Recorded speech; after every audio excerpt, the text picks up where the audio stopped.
Welcome to Front Row. Top news in the Virgin Islands is told only by JTV. Making the front row today, you will hear two stories making waves in the Virgin Islands. That of one legislator bashing the Department of Social Development on the grounds of persons in need not getting sufficient assistance. And a church has risen to the task of putting seasoned and aspiring politicians to face the heat. Stay tuned for the details.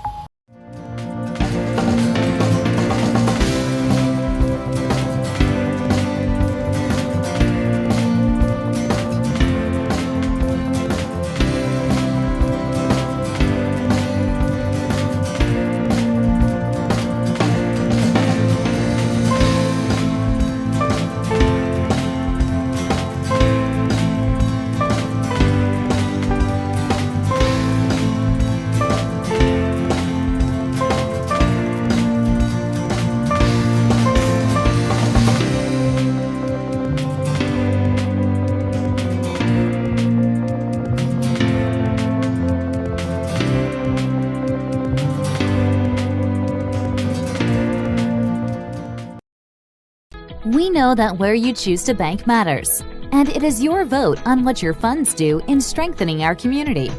As your official Bank of Paradise, we invest and support the lifeblood of our economy by helping in the realization of personal goals for homeownership, education, and entrepreneurial visions, which support small businesses. We make it our place to connect with persons and worthy causes, and we have been doing so for more than 30 years.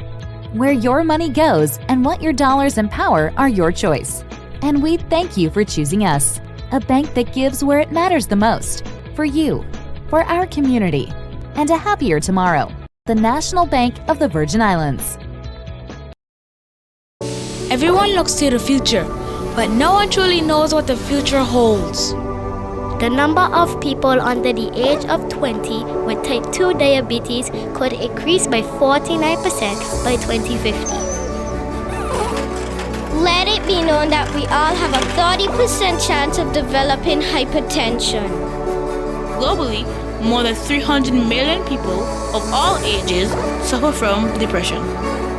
More than 60,000 young adults aged 20 to 39 are diagnosed with cancer each year. Obesity leads to problems such as stroke, heart disease, and kidney failure. No matter your race, age, or color, we are all at risk. These diseases can be managed or prevented if caught early. But with the right medicine and the right doctors to keep us on a path to live a robust and healthy life, we will live well.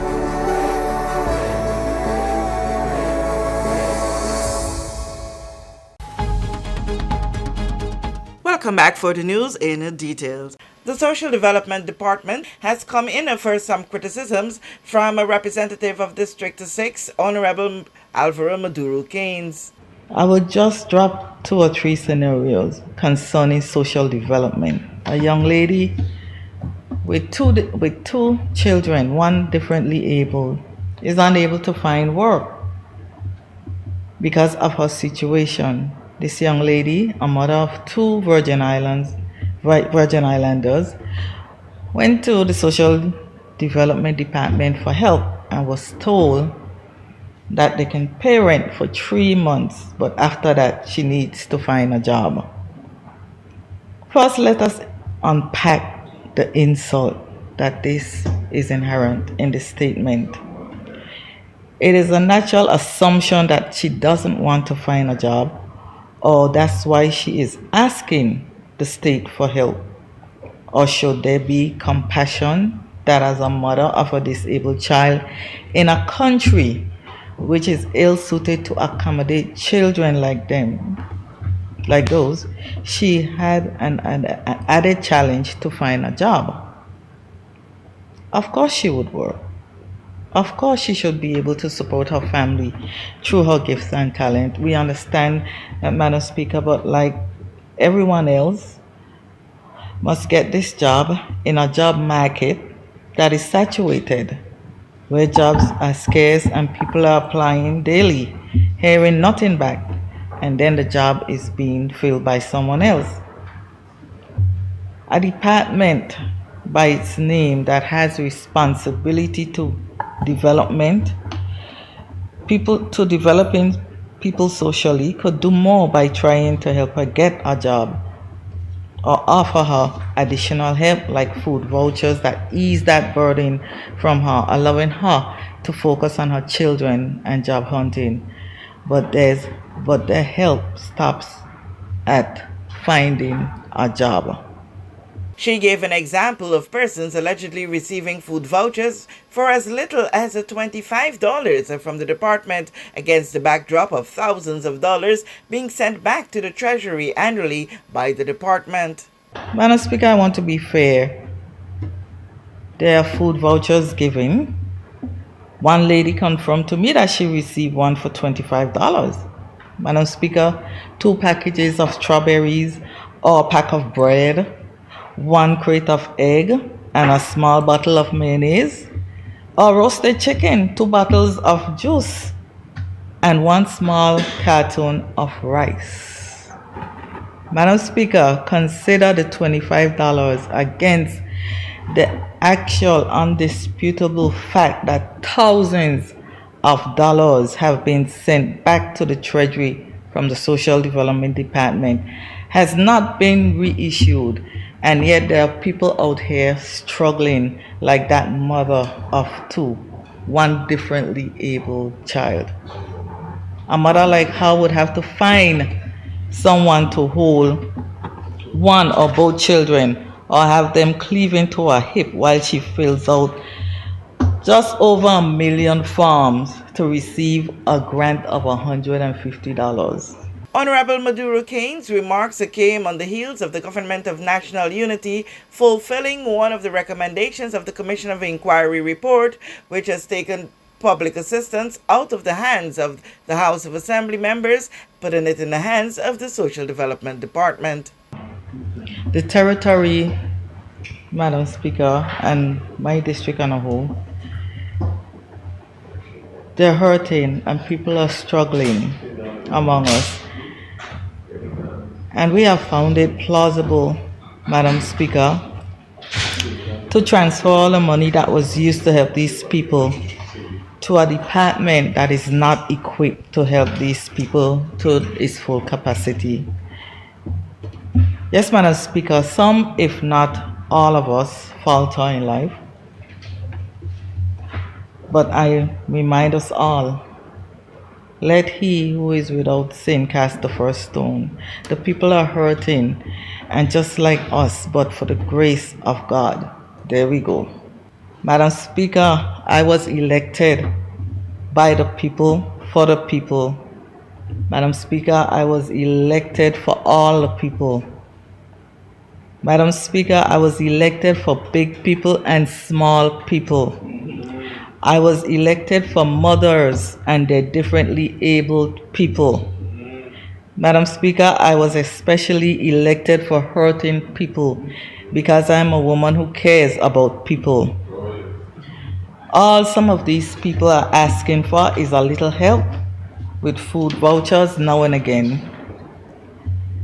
Madam Speaker, I've helped anyone who qualified for that help whenever I could. Now I cannot, Madam Speaker, for they do not receive the help they need. I was never in favor of a district allocation going to the Social Development Department. I am not challenging their purpose nor competence, but I knew that in an already broken system, the people that really need the help will not get it.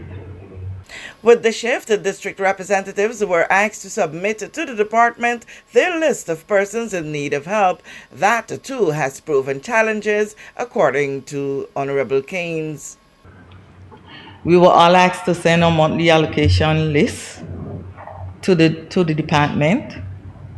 I have persons on my list who have not received the little $150 they used to receive. One young man, I was aware of the fact that social development was giving him, I think it's about $225. I had him on my list to get $150 extra. They never put him on the list.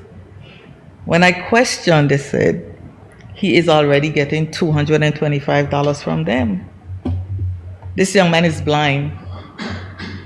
$225 is not enough to help him, especially with his medical needs.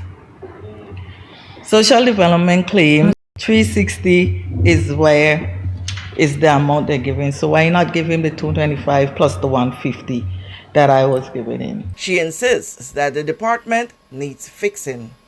Social development is a law unto themselves and it needs to be fixed. Honorable Keynes was addressing the House of Assembly during the final sitting for the political term, Friday, March 10, 2023. Alan Wheatley, Virgin Islands Party candidate contesting the general elections in the hope of becoming representative of District 8, has cried shame on wealthy businesses on Tortola. I'm bothered by this, and I will say it, I've said it publicly before, that I looked at Virgin Garda after Orma, and I watched how those millionaires and billionaires spend inordinate sums of money to fix back the homes of the Virgin Garden people without asking for a dime in return, giving them roof material, whatever, bringing container after container after container and build back up Virgin Garden lickety split. And you look at Tortola, and it took us so long to get going within various things with the government. Thank God we got electricity up quickly at in Road Town, so the financial services could have get going. But then you look at the rest of the BVI. Look at the schools. Look how long it took us to get Elmo Stowe School back up. You know, these are the kind of things that really bother me. They bother me because you have like banks here making $25 million profit. Profit, you know, not revenue, profit. And not one bank, not one trust company could do what those people did in Virgin Garda. I can't understand that. How the millionaire up in Virgin Garda could see fit in a community that he lives in, could put back when he saw the need. And person, businesses here making millions and billions of dollars watch us suffer and didn't even care enough to help fix a school. The Haycrafts, though, was an exception, he said. Thank God for Haycraft and the Inez Adams Mayor School. Look what that man did up there. He made a set of money in Rotan Wholesale. And he was man enough to say, look, where I made this money, these people need help. And look what the man built. That thing is now right up there at the Stratford School that is in trouble. Is up in that school. He built such a big school, he could take the school and another school. You understand what I'm telling you? He said the government needs to insist systems are in place to ensure corporate BVI do more for the people of the territory, especially those in the financial services sector. So I said that to say that when you start to look at these kind of things here about what we're going to do in this country, we have to seriously think stock of how the corporate businesses, and I'm not talking about local businesses, I'm talking specifically about financial services, and I'm probably going to offend some people, but I've told a lot of people in the industry already, I can come gunning. I ain't joking about it. If I get a chance, they are going to make a more substantive contribution in this country. They have been making millions of dollars year after year and do nothing. And I'll say this much, the money doesn't have to come into the government coffers. The example that Haycraft did is a perfect one, where he was able to say, look, I have some money, I'm going to put it, we're going to do a design, agree with the Ministry of Education. As a result of that, we're going to do a process by which you select a contractor. I think he chose it, and I'm 100% sure, to keep the government out of the confusion. Turn around that project manager, put the whole thing together, built the school, gave the school back, and he knew how his money was spent. So all you do is set up a fund, and that same fund could be managed the same way, independent of government. The schools could apply, or Ministry of Education or Education Department could apply, get the requisites done through that system of mini RDA, gentlemen, you know what I'm talking about, and basically turn around and build these various schools back. I'm saying that to say, when you start to talk about what you're going to do, there's a lot of things can be done. Alan Whitley was one of 4 who participated in an event titled A Response, organized and executed by the Community Worship Center Church of God of Prophecy, Long Look, where musical director Nahasi Chalwell had this to say. No, the church has a responsibility to help hold the political leaders accountable. I'm going to say that again. The church has a responsibility to help hold, notice I say to help, not solely, to help hold the political leaders accountable. The church has a voice, but it is not being spoken loud enough.